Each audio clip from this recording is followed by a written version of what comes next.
Bonjour à tous et bienvenue sur la chaîne d'Edephone.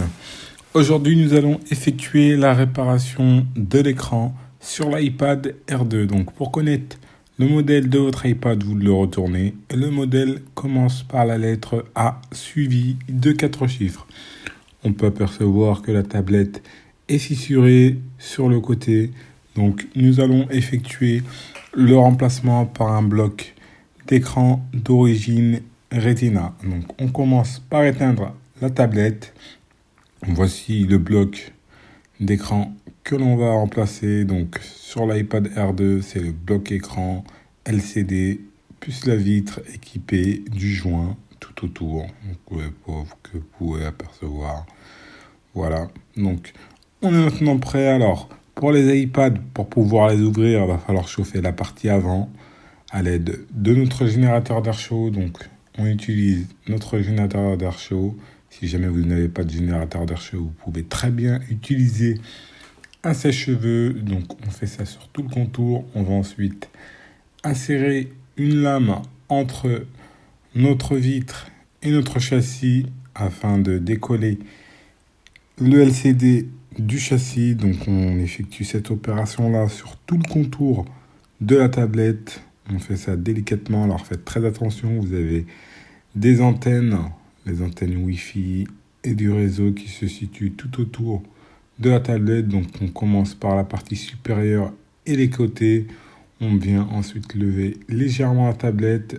On réutilise ensuite notre générateur d'air chaud afin de pouvoir retirer la partie basse. Donc on réchauffe le tout. Alors la partie basse, on fait attention, on n'insère pas la lame.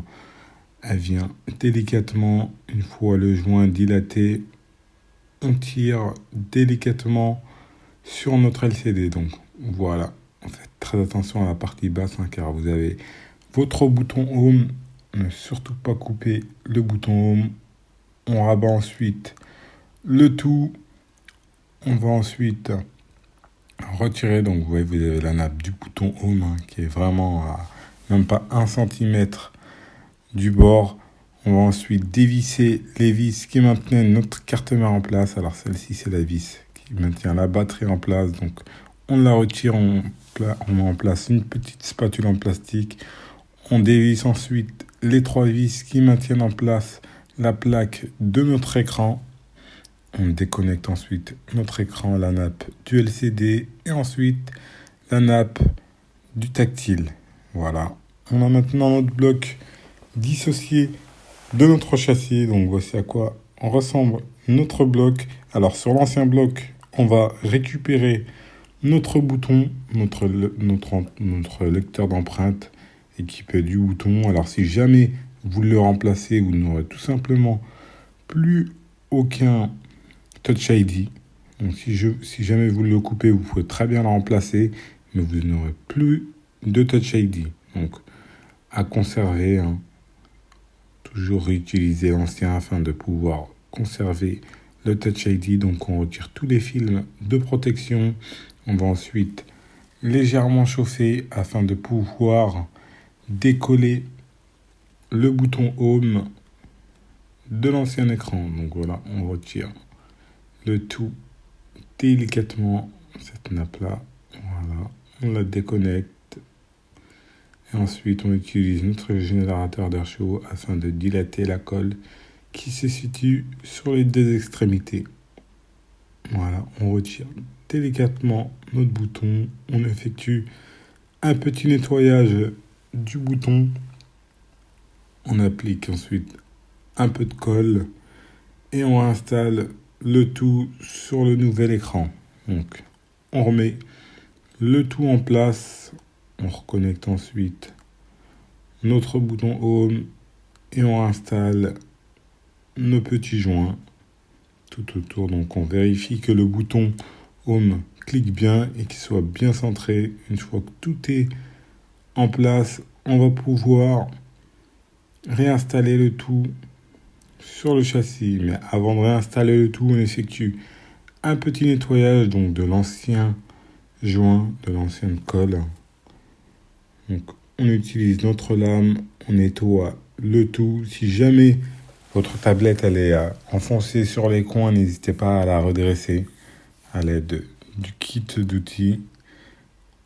On récupère ensuite les petits joints, voilà, capteur de luminosité. Alors si jamais vous avez un LCD blanc, vous n'aurez pas besoin de les récupérer, hein. Ils sont directement intégrés sur l'écran. On reconnecte ensuite la nappe du tactile et la nappe du LCD avant de reconnecter le tout et de fermer le tout et de retirer les joints. Effectuer un test, hein, s'assurer du bon fonctionnement de l'écran avant de le coller, car si jamais vous le recollez, vous n'aurez plus la garantie.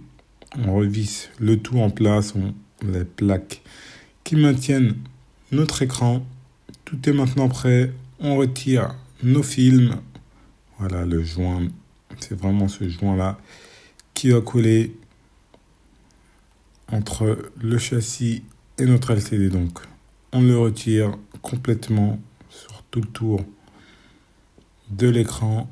Et ensuite, on rabat notre écran délicatement et on applique des petites pressions sur tout le contour de l'écran. Donc voilà, on applique des légères pressions sur tout le contour de l'écran.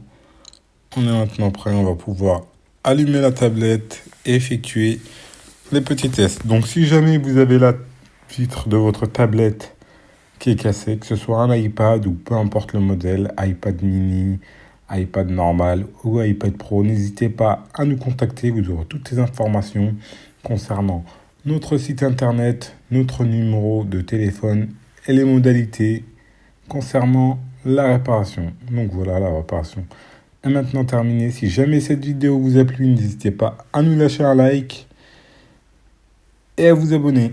Merci et à la prochaine pour de nouvelles vidéos.